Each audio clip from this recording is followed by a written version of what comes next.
The stranger in the mirror of the house was old. The kind of old that carried memories within its walls, where each creak of the floorboards seemed to speak of something long forgotten. When Nathan bought it, he had no idea what he was stepping into. All he knew was that it was a good deal, a charming Victorian home on the edge of a sleepy village. The previous owner had passed away years ago, leaving it abandoned and neglected. Nathan figured he could restore it, make it his own. He moved in on a rainy afternoon with nothing but a few boxes and his old scrappy dog, Leo. The rain beat against the windows and the wind howled through the cracks in the walls. The place smelled of dust and damp wood, but Nathan was thrilled. He had a project to keep him busy, away from the noise of his old life. For the first week, everything was fine. He spent his days cleaning, painting, and fixing the small things that had broken over the years. The house had a certain charm beneath all the dirt and grime. Leo seemed to like it too, although there were moments when he would stop and stare at something unseen, his eyes fixed on the far corner of a room. Nathan would call his name, but the dog wouldn't respond, as if he were in a trance. At first, Nathan shrugged it off. Dogs were weird sometimes, but the longer they stayed, the more often it happened. Every time Nathan turned a corner or walked down the hallway, he felt like someone was watching him. He chalked it up to being in a new, unfamiliar space. One evening, as he was unpacking a box in the living room, he found an old mirror tucked behind some furniture. It was tall and ornate, the frame carved from dark wood with intricate patterns of leaves and flowers. It looked ancient, and despite the layer of dust, the glass was perfectly intact. Nathan wiped it down and set it against the wall. It added character to the room, he thought. Leo, however, immediately started growling at it. The dog stood in front of the mirror, his fur bristling, teeth bared. "Hey, what's wrong, boy?" Nathan asked, kneeling next to him, trying to calm him down. But Leo wouldn't stop. He growled and barked, as if there was something inside the mirror that only he could see. Nathan frowned and looked into the glass. His own reflection stared back at him, along with Leo's agitated form. Everything seemed normal. The mirror wasn't cracked. No strange shapes appeared behind him. Just his own face. "Come on, Leo," he muttered, dragging the dog away. That night, Nathan couldn't shake the eerie feeling the mirror had given him. He lay in bed, listening to the wind howl outside, but sleep wouldn't come. At around 2 a.m., he heard a soft creak coming from the living room.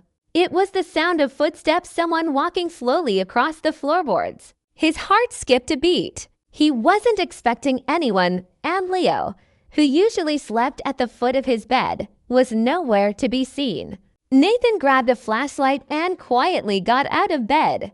The floor was cold under his feet as he made his way toward the noise. The creaking had stopped by the time he reached the hallway, but as he got closer to the living room, a new sound reached his ear-soft whispering. It was faint, like a distant conversation he couldn't quite understand, but it was definitely there. He froze outside the living room door. The whispering grew louder, more urgent, and then, without warning, it stopped. Silence fell over the house. Nathan hesitated before pushing the door open. The room was dark, except for the faint glow from the moon shining through the windows. The mirror stood where he'd left it, leaning against the far wall, casting long shadows across the floor. Leo was sitting in front of it again, staring into the glass, but this time he wasn't growling. He was completely still, his eyes fixed on the reflection. Nathan's stomach twisted with unease. He stepped into the room, shining the flashlight toward the mirror. His breath caught in his throat. In the reflection, Leo was sitting, just as he was in the real room. But standing behind him, where Nathan should have been, was something else. It was a figure tall, dark, and shadowy, with no distinct features. It loomed over Leo, its face a blurry smear, its head resting on the dog's head. Nathan spun around, but there was nothing there. The room was empty. When he looked back at the mirror, the figure was gone. His own reflection stared back at him, wide-eyed and pale. Leo whimpered and backed away from the mirror, his tail between his legs. Nathan's pulse pounded in his ears. He grabbed the mirror and hauled it out of the room, dragging it up the stairs and into the attic. He didn't care about scratching the floor or the weight of it. He just wanted it gone. He shoved it into a corner and covered it with an old sheet, his hands shaking. For the next few days, the house was quiet again. Leo stopped growling at empty corners, and Nathan felt like things were returning to normal.